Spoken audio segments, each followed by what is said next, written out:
Good morning, Karen Scholl, Operations Section Chief with the Alaska Incident Management Team, here with your morning briefing for September 23rd. Currently, we are at 859,966 acres, and we are at 39% containment. So that's a boost in containment from yesterday. I'll start over with our fire, or our responsibility area, from Kettonpom over to Flying A Ranch. We're doing some good work, mopping up, patrolling, and identifying areas of heat that still need to be controlled. In the Ruth Valley, firefighters were started to bring fire down on one of their dozer lines down to the 50 road, and we'll be looking to bring that across above the homes and structures in the lower Ruth Valley. This is a complex operation, and we're working with considering the winds and the fuels, and able to pull this off and secure this area in the future. So today there'll be increased activity. If we've got clear air, we'll be able to fly, and firefighters will again be pulling fire down towards the structures, but towards our control lines.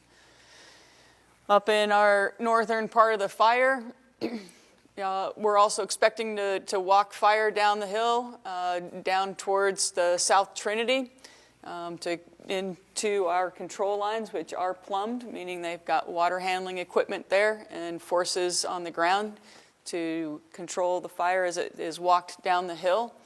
And we're looking to tie into the 36 either today or tomorrow.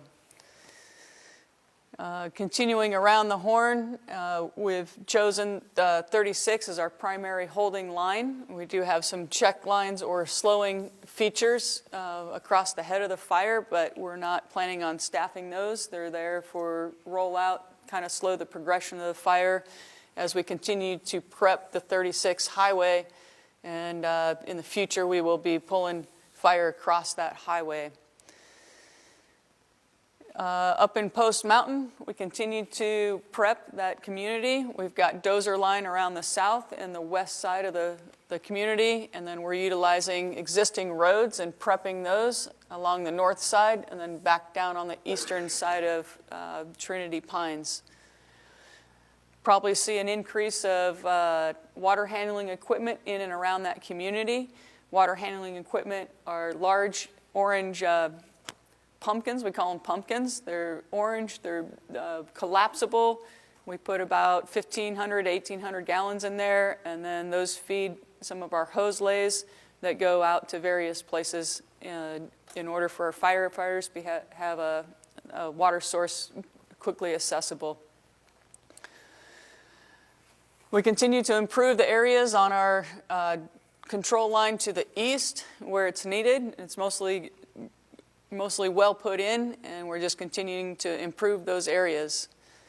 And then down on our eastern side, crews are continuing to mop up near the Yola Molly Mountain, and where our control lines are there.